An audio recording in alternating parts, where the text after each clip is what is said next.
Today we will discuss about forest and wildlife management. Let's start. So first of all, what is the meaning of forest and wildlife management? So first we will discuss about forest management.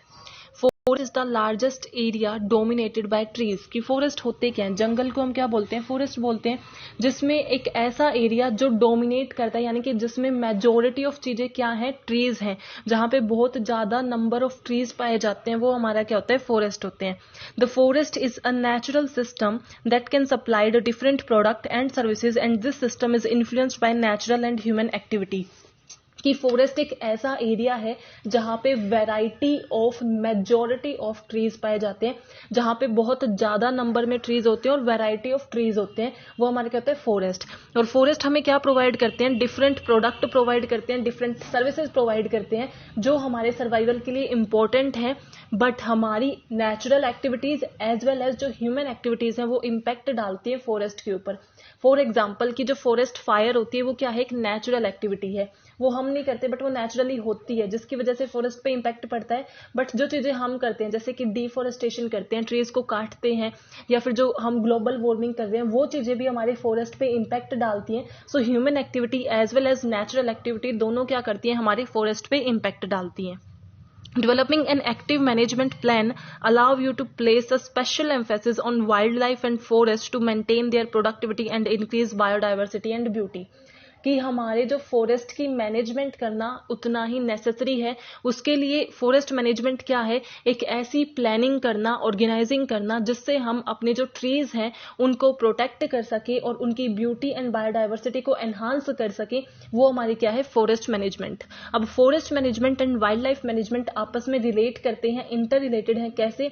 Forest के अंदर ही हमारी wild life होती है. So forest management से relate करती हुई term क्या है? हमारी वाइल्ड लाइफ, यानी कि उन फॉरेस्ट के अंदर रहने वाले जो एनिमल्स हैं वो हमारे क्या हैं? वाइल्ड लाइफ हैं. तो हमें दोनों की मैनेजमेंट की रिक्वायरमेंट है ताकि हम अपनी बायोडाइवर्सिटी को प्रिजर्व कर सकें एंड अपने फॉरेस्ट को मेंटेन कर सकें.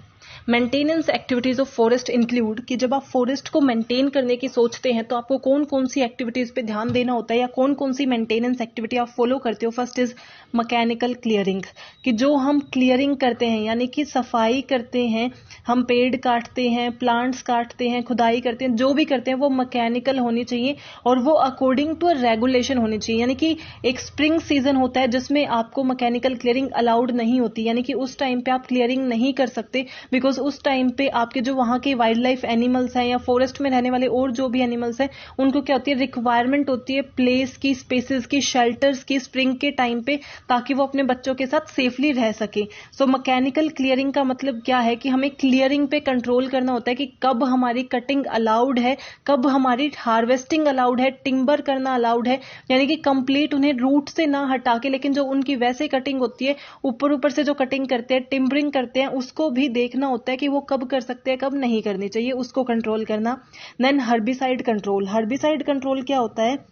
कि जो हमारी अनरिक्वायर्ड, अननेसेसरी जो हमारे प्लांट्स होते हैं उनको हम क्या करते हैं? हटाने की कोशिश करते हैं, उनको हटा दिया जाता है और उनकी जगह हम क्या लगाते हैं? जो हमारे लिए रिक्वायर्ड है. फॉर एग्जांपल आपने खेतों में भी देखा होगा, जब कोई ऐसी फसल उग जाती है जो हमारे लिए यूजफुल नहीं है तो हम उसे हटा के क्या करते हैं कि हमारे लिए जो हमें उगाना चाहते हैं हम उसे उगाते हैं. सिमिलरली फॉरेस्ट में भी क्या होता है? हर्बिसाइड को हमें कंट्रोल करना पड़ेगा, यानी कि उन्हें जो हटाने की प्रोसेस है वो हर एक चीज हटाई जाए या नहीं, हमारे लिए वो नेसेसरी हो ना हो. ऐसा हो सकता है कि कुछ ऐसे स्पीसीज हैं फॉरेस्ट में जिनका शेल्टर वो हो, जिनका फूड वो हो. सो हर्बिसाइड को भी हमें कंट्रोल करके रखना होता है कि हम कौन से प्लांट्स को हटा सकते हैं, कौन से को नहीं हटा सकते. Controlled burning.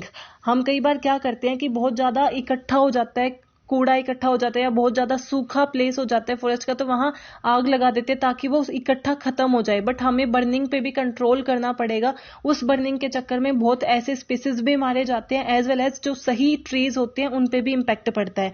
और जो बर्निंग नेचुरली हो रही है उसको कंट्रोल करने के लिए, जैसे जो अमेज़न में हम फायर सुनते हैं कि ये हमारे जो अमेज़न के जंगल्स हैं, वहां पे फॉरेस्ट है, वहां पे क्या होता है? फायरिंग के बहुत ज्यादा चांसेस आते हैं. सो गवर्नमेंट को, पब्लिक को प्रॉपर मेजर्स लेने चाहिए कि आप बर्निंग को, फायर को कंट्रोल कर सको. फार्मिंग टेक्निक, कि जो फार्मिंग टेक्निक हम यूज कर रहे हैं, जो भी हमारी फार्मिंग के लिए, खेतों के लिए ग्रो करने के लिए जो टेक्निक्स हम यूज कर रहे हैं, पेस्टिसाइड्स, मशीन, जिस भी टेक्नोलॉजी का यूज कर रहे हैं, वो इस तरीके की यूज करनी चाहिए जिसका इम्पैक्ट हमारे फॉरेस्ट पे ना हो। डायरेक्ट और इनडायरेक्ट दोनों इम्पैक्ट हम देखते हैं, बिकॉज अगर हम पॉल्यूशन क्रिएट करते हैं तो वो इम्पैक्ट हमारे किस पे, फॉरेस्ट पे भी पड़ता है, हमारे एनवायरमेंट पे भी पड़ता है। Then timber harvesting, timber harvesting भी हमारी क्या होनी चाहिए, कंट्रोल्ड होनी चाहिए। मीन्स हम टिम्बर हार्वेस्टिंग क्यों करते हैं, ताकि वो प्लांट और ज्यादा ग्रो हो। और ज्यादा मीन्स जब हमारे कोई ट्री होता है उसकी कुछ कुछ ऐसी शाखा होती है जो काट दी जाती है। वो क्यों काटते हैं, हम एक लेयर को काट देते हैं, दूसरी लेयर को काट देते हैं, उसको बिल्कुल हटाते नहीं है, उस ट्री को रूट से खत्म नहीं करते, उसके कुछ कटिंग करते हैं ताकि वो और ज्यादा बेटर ग्रो करे। कई बार हम क्या करते हैं, लीव्स को काट देते हैं ताकि न्यू लीव्स और अच्छी फ्रेश लीव्स आए। सो वो हमें करना चाहिए ताकि हमारे जो ट्रीज हैं उनकी लाइफ मेंटेन रहे, लॉन्ग लाइफ मेंटेन रहे। एंड कंट्रोल्ड ग्रेजिंग, यानी कि जो ग्रेजिंग होती है, यानी कि जब आप अपने जो एनिमल्स हैं उनको चराने के लिए लेके जाते हो, सो वो भी कंट्रोल्ड होना चाहिए। ओवर ग्रेजिंग नहीं होनी चाहिए जिसकी वजह से जो ग्राउंड कवर है वो बिल्कुल खत्म हो जाता है, वो ग्रीनरी नेट जो होती है वो ग्रीनरी खत्म हो जाती है। इसकी वजह से ओवर ग्रेजिंग को भी हमें क्या करना चाहिए, कंट्रोल करना चाहिए। मैनेजमेंट प्रैक्टिसेस इम्पैक्ट, अब मैनेजमेंट प्रैक्टिसेस यानी कि जो हमने ये प्रैक्टिसेस की हैं या फिर जिस मेंटेनेंस एक्टिविटीज पे हमने फॉलो किया है उससे क्या क्या इम्पैक्ट हुए हैं, क्या क्या बेनिफिट्स हुए हैं। थिनिंग ऑफ फॉरेस्ट, की फॉरेस्ट की थिनिंग हुई है। थिनिंग डजंट मीन कि हमने फॉरेस्ट को कम कर दिया। थिनिंग मतलब जो हमने टिम्बर हार्वेस्टिंग की उसकी वजह से क्या आने लग गई, सनलाइट आने लग गई, ऐसा स्पेस बचा जहां से सन रेजेस जो है पहुंच सकती हैं फॉरेस्ट तक, वरना इतना ट्री का कवर हो जाता है कि सन रेजेस पहुंच ही नहीं पाती, उनको रेज के लिए प्लेस नहीं मिलता। सो थिनिंग की वजह से क्या हुआ कि सनराइजेस पहुंचते जिससे और ज्यादा एनहांस हो रहे हैं हमारे फॉरेस्ट, बेटर होते हैं। कंट्रोल्ड एंड प्रिस्क्राइब्ड बर्निंग होने लग गई, यानी कि बर्निंग जो है वो अलाउड है, कहाँ अलाउड है, कैसे अलाउड है, सब कुछ रेगुलेटेड हो गया। या फिर जो नेचुरल बर्निंग होती है उसके लिए भी बहुत से मेजर्स बना दिए गए। Den and mast trees, den and mast trees की सिक्योरिटी पे, उनकी प्रिजर्वेंस पे ज्यादा फोकस किया जाने लग गया, उनके लिए अलग से रूल्स बन गए। डेन ट्रीज क्या होते हैं, जो ऐसे ट्रीज हैं जो शेल्टर के लिए रिक्वायर्ड है। जो भी वाइल्ड लाइफ में हमारे जो एनिमल्स हैं, वाइल्ड लाइफ है, उसको जिन ट्रीज की रिक्वायरमेंट है वो डेन ट्रीज होते हैं ताकि वो अपने शेल्टर में रह सके। एंड मास्ट ट्रीज क्या होते हैं, जो उनको फूड प्रोवाइड करते हैं। सो वो दोनों उनके सर्वाइवल के लिए जरूरी है क्योंकि उन्हें फूड भी चाहिए और शेल्टर भी चाहिए। तो उनकी मैनेजमेंट के लिए डेन एंड मास्ट ट्रीज पे हम ज्यादा फोकस करने लग गए। रोड कंस्ट्रक्शन एंड मेंटेनेंस, कि अगर हम फॉरेस्ट का अच्छे से यूटिलाइजेशन कैसे कर सकते हैं, जब हमने फॉरेस्ट को बिना ज्यादा क्लियर किए, बिना ज्यादा उस पर इम्पैक्ट डाले, बीच में हमने रोड कंस्ट्रक्शन कर दिए हैं फॉरेस्ट के बीच में ताकि टूरिस्ट हैं, विजिटर्स हैं, वो वहां आ सके और उसका और ज्यादा रिक्रिएशन कर सके। Then recreation and aesthetics with the help of different regulations, maintenance, अब हमने क्या किया, फॉरेस्ट की ब्यूटी को हम मेंटेन कर पा रहे हैं, उसकी रिक्रिएशन कर पा रहे हैं। एनहांसिंग विजुअल अपीयरेंस, बिकॉज हम उनके ट्रीज को मेंटेन कर रहे हैं, थिनिंग कर रहे हैं, कटिंग हो रही है, शेप को मेंटेन कर रहे हैं, जिसकी वजह से उसकी विजुअल अपीयरेंस भी क्या हो रही है, बेटर हो रही है। रिफॉरेस्टेशन हम कर रहे हैं, रिफॉरेस्टेशन भी एक अच्छा इंपैक्ट है जो हमने मींस अवेयर होके किया है कि अब हमें जहां से पेड़ हटा दिए गए वहां फिर से पेड़ लगाने चाहिए क्योंकि वो हमें ऑक्सीजन भी प्रोवाइड करते हैं as well as visual appearance भी बेटर हो जाती है। एंड कंट्रोल्ड पब्लिक एक्सेस हुई है, पब्लिक को अब कितने पेड़ों पे एक्सेस है। फॉर एग्जाम्पल आपने देखा होगा पेड़ों पे नंबर डले होते हैं तो वो हमारे पब्लिक एक्सेस के लिए नहीं होते, वो गवर्नमेंट के अंडर आते हैं। सो कितनी पब्लिक एक्सेस है, कौन से पेड़ कट किए जा सकते हैं, कौन से नहीं, ये सब उसके अंदर डिफाइन कर दिया गया। Now second is wild life management. अभी हमने क्या डिस्कस किया कि फॉरेस्ट मैनेजमेंट क्या होता है, वो हमें कैसे करना चाहिए, उसके क्या बेनिफिट है।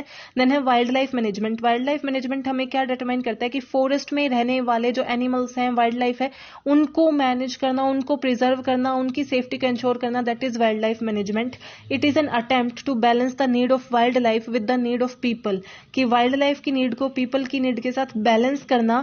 Wild life management can include maintaining biodiversity by taking into consideration ecological principles, कि जो बायोडाइवर्सिटी है, वैरायटी ऑफ स्पीसीज है, एनिमल्स हैं, उनको मेंटेन करके रखना, उनकी सिक्योरिटी रखना, that is wild life management.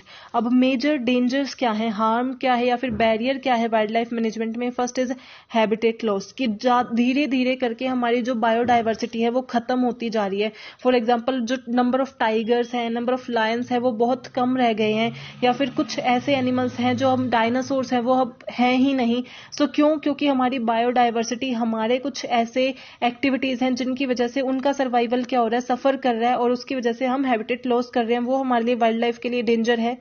Second is climate change. तो हमारा climate change one of the biggest issue है जिसकी वजह से वाइल्ड लाइफ सफर कर रही है, क्योंकि कुछ ऐसे स्पीसीज हैं जो इस टेम्परेचर पे सर्वाइव नहीं कर सकते because of our activities. Greenhouse effect की वजह से, ग्लोबल वार्मिंग की वजह से टेम्परेचर इंक्रीज हो रहा है, और हमारे बहुत से ऐसे स्पीसीज हैं जो सर्वाइव नहीं कर सकते। जैसे पोलर बेयर्स हैं, अगर वो ज्यादा हाई टेम्परेचर है तो उसमें सर्वाइव नहीं कर सकते, तो उन्हें सेव करना अब हमारा सबसे बड़ा थीम बन चुका है। देन नेचुरल डिजास्टर्स की वजह से वाइल्ड लाइफ पे इम्पैक्ट आता है, अर्थक्वेक है, वोल्केनिक इरप्शंस है, फ्लड है, ये सब उन पे इम्पैक्ट डालते हैं। अनरेगुलेटेड हंटिंग, यानी कि आप क्या करते हो, हंटिंग करते हो जो अलाउ नहीं है। अगर आपने रेगुलेशंस नहीं बनाई हंटिंग के अगेंस्ट, तो पीपल क्या करेंगे? अगर लोगों को ये नहीं है, कोई डर ही नहीं होगा उनके माइंड में कि अगर हमने हंटिंग की, किसी जानवर को मारा, तो हमें पकड़ा जाएगा, हमारे ऊपर केस होगा, हमें पैसे देने पड़ेंगे। अगर ऐसा कुछ नहीं होगा तो लोग मारते रहेंगे। सो हमें रेगुलेटेड, अनरेगुलेटेड जो हंटिंग है, जो ऐसा अब भी होता है इतने रेगुलेशंस के बाद भी, जो कंप्लीटली अभी एक्सेप्ट नहीं हुआ है, उसकी वजह से वाइल्ड लाइफ के ऊपर डेंजर है, थ्रेट है। ओवर एक्सप्लॉयटेशन ऑफ रिसोर्सेज, कि हमारे जो अपनी नीड को पूरा करने के लिए हम क्या करते हैं, ओवर एक्सप्लॉयटेशन ऑफ रिसोर्सेज करते हैं कि हमारी डिमांड, हमारी नीड पूरी हो, इसलिए हम पेड़ों को काट देते हैं कि हम वहां बिल्डिंग बना सके, कंस्ट्रक्शन कर सके, जिसकी वजह से हम क्या कर रहे हैं, वाइल्ड लाइफ के ऊपर इम्पैक्ट डाल रहे हैं। पोल्यूशन, जितना ज्यादा पोल्यूशन होता है उतना ही ज्यादा हमारे क्लाइमेट पे इम्पैक्ट पड़ता है, उतना ही ज्यादा हमारी ऑक्सीजन पे इम्पैक्ट पड़ता है, और वही हमारी वाइल्ड लाइफ पे इम्पैक्ट डालते हैं। डिफोरेस्टेशन, अगर हम डिफोरेस्टेशन कर रहे हैं, यानी कि हम परमानेंट क्लियरेंस कर रहे हैं, पेड़ों को हटा रहे हैं, जिसकी वजह से जो हमारी वाइल्ड लाइफ है उनका फूड जा रहा है, उनका शेल्टर जा रहा है, सो वो हमारी वाइल्ड लाइफ के लिए क्या करते हैं, बहुत नेगेटिव इम्पैक्ट डालते हैं। पॉपुलेशन, जितनी ज्यादा पॉपुलेशन ग्रोथ होती है उतनी ज्यादा हमारी रिक्वायरमेंट इंक्रीज हो जाती है, डिमांड एंड नीड जो है हमारी इंक्रीज हो जाती है, हमें ज्यादा स्पेस की रिक्वायरमेंट होती है, बिल्डिंग ज्यादा बनती है, कंस्ट्रक्शन ज्यादा होता है। सो उस चीज के लिए हम क्या करते हैं, डिफोरेस्टेशन करते हैं, या फिर हमारे जो फॉरेस्ट है उन पे इम्पैक्ट डालते हैं, जिसकी वजह से वाइल्ड लाइफ पे भी इम्पैक्ट पड़ता है। अगर हम वाइल्ड लाइफ मैनेजमेंट करते हैं तो उससे क्या एडवांटेजेस होंगी, कि हम सारी चीज़ों को कंट्रोल करते हैं, कि रेगुलेटेड हंटिंग हो, या फिर ये जो चीज़ें जितनी भी थी, ये डेंजर्स हैं, इनके ऊपर कंट्रोल करने की कोशिश करते हैं। सो उससे एडवांटेजेस क्या होती हैं, कि हमारी जो फूड चेन है वो मेंटेन रहती है। जो हमारी फूड चेन चलती है कि कौन किस चीज़ का कंजप्शन करता है, वो मेंटेन रहेगी, तो हमारी इकोनॉमी जो है वो ऑटोमेटिकली मेंटेन रहेगी, तो ये हमारी फूड चेन को मेंटेन रखता है। Second is preserve biodiversity, biodiversity preserve रहेगी, बिकॉज फूड चेन से क्या है, इसका मतलब उन्हें फूड मिल रहा है अच्छे से, शेल्टर उन्हें मिलेगा। अगर हम वाइल्ड लाइफ मैनेजमेंट करेंगे, सो फूड एंड शेल्टर मिलने से वो क्या होंगे, उनकी लाइफ लॉन्ग बढ़ेगी, उनकी जो लाइफ स्पेन है एनिमल्स की, वाइल्ड लाइफ की, वो इंक्रीज हो जाएगी, एंड जनरेशन टू जनरेशन आगे बढ़ेंगे, जिसकी वजह से जो बायोडाइवर्सिटी है हम उसे प्रिजर्व कर सकते हैं। इकोलॉजिकल बैलेंस प्रोवाइड करता है, इकोलॉजिकल इंपॉर्टेंस हमें प्रोवाइड करता है कि हमारी जो इकोलॉजी है उसे वो बैलेंस करके रखता है। कंप्लीट जो साइकिल्स हैं, ऑक्सीजन साइकिल, कार्बन साइकिल, और जो हमारी फूड साइकिल्स, हर चेन को ये क्या करते हैं, मैनेज करके रखते हैं। कीप एनवायरमेंट हेल्दी, कि एक एनवायरमेंट जो है, हमारी अर्थ जो है वो सिर्फ ह्यूमन बींग्स से नहीं है, वो ट्रीज से है, एनिमल्स से है, प्लांट्स से है। सो अगर हम सब चीज पे फोकस करेंगे तो हमारी एनवायरमेंट ऑटोमेटिकली हेल्दी रहेगी। I hope you are clear with this topic. If you have any doubt please mention in comment section. Keep supporting. Thank you.